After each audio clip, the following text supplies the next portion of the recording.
ciidamada aan soo sheegay marka laga tago taliyaasha marka laga tago boqolkiiba 20 ayaa jareera oo qowmiyadan jareerta ka tirsan waa ciidanka caadiga ama military ha noqdo ama booliis ha noqdo ama nusuud ha noqdo waa boqolkiiba 20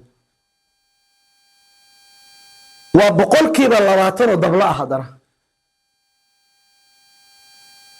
oo aan loo ogolayn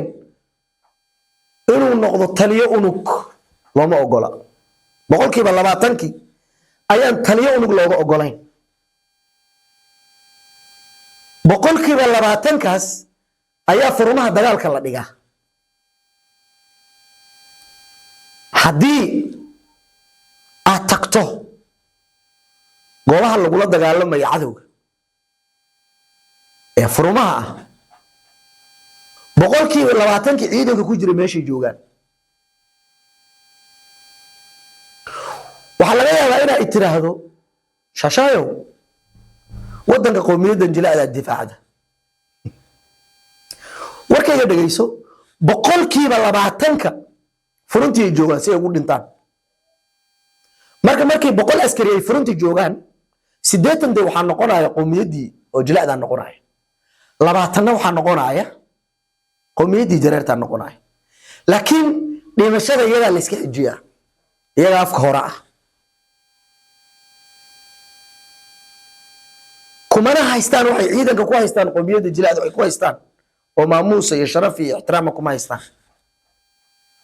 kuwan boqolkiiba 20 inay noqdaan miyagaan diidan inay ciidan noqdaan maya waa laga ilaaliyaa haddii wadanka loo qoraayo 500 oo askari waxaa jareer laga dhigaa 50-60 qof ayaa jareer laga qoraa inta kale waa la celiyaa si ayan u bahaloobin oo ayan ula mid noqonin qowmiyadan jilaada ah ee wadanka wax ka siida isa siisa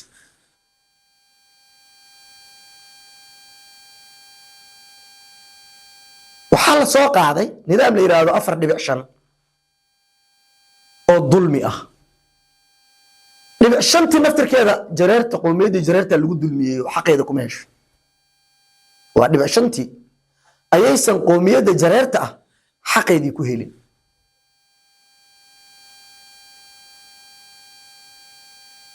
waxa iiga daran daraad mar uu khudbad jeediyey madaxweynaha qaranka xasan sheekh maxamuud way duubanta way record garaysan tahay wuxuu leeyahay Soomaali waa 4 beel waa madaxweynihii qaranka wuxuu madaxweyne u yahay qowmiyadan jareerta iyo qowmiyadan jilaada wuxuuna yiri Soomaaliya waa 4 beel maxaa maamul goboleedyada loogu qaybsan waayay 4 beel wuxuu ka hadlayay nidaamka federaalka iyo waxa uu ka hadlayay markaas uu leeyahay Soomaali waa 4 beel yuu la jeeda 4 beel hawiye oo isaga ah daarood oo ra'iisul wasaarihi ah dir oo ra'iisul wasaare ku xigeenkii ah raxweyn ama digli mirif la qaybta jilaada ah oo gudoomiyay baarlamaanka ah afartaas qabiil waa yiri Soomaali waa madaxweynihii qaranka qowmiyadii jareerta oo idil waa u baabi'iyay wuxuu ka dhigay nothing less wax aan jirin uu ka dhigay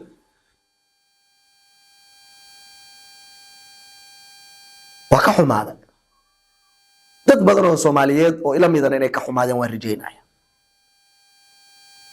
arintaas muddan islaha amaan madaxweynuhu raali gelin ka bixiyay dib uga hadla u dhahaa habeen saasar u hadlay mar oo qalad iga dhacay Soomaali 4 beel ma deganee Soomaali 2 beel aad degan waliba 5 beel xataa qalad waay Soomaali 2 qowmiyadood degan qowmiyad jareer la yiraahdo iyo qowmiyad jilaa la yiraahdo sida jilaadu ay qabiilo u leeyihiin oo hawiye iyo daarood iyo dir iyo u leeyihiin ayay jareertana u leeyihiin qabaa'ilaad sidaas lamid ah u leeyihiin waliba markay qowmiyadda jilaada ah gaarayaan 4 beel oo waaweyn qowmiyadda jareerta waxay gaarayaan 13 beel oo waaweyn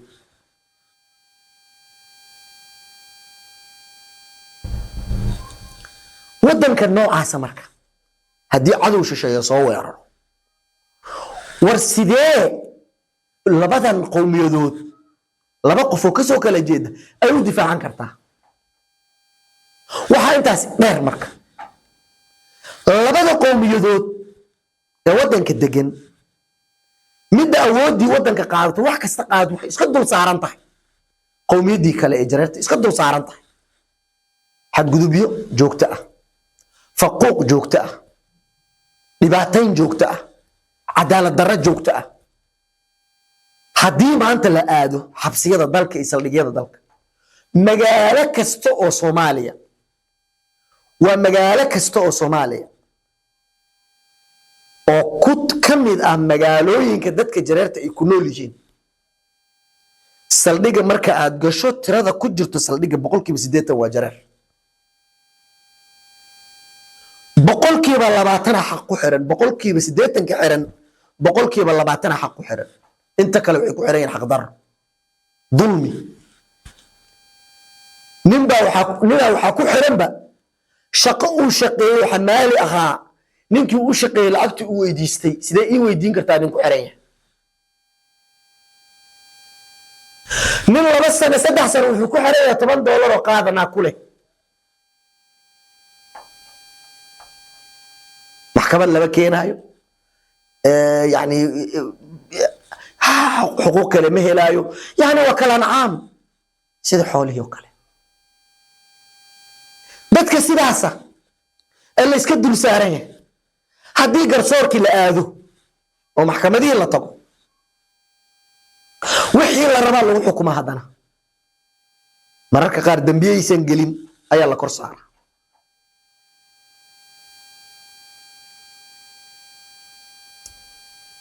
قرانو قبسان كران اسكو دفاعي كران دقاله ما هيستان markaasa qareen dawladdu ay leedahay oo waxay dawladdu rabto ka turjumaay oo ka tirsan qowmiyadan jilaada ka tirsan ayaa u dooday wuxuu ku soo salaxaya dambiga ma galima dambiga maxkamaddu waxa xukumaysa dhaqaale isku difaacana ma haysto fiiri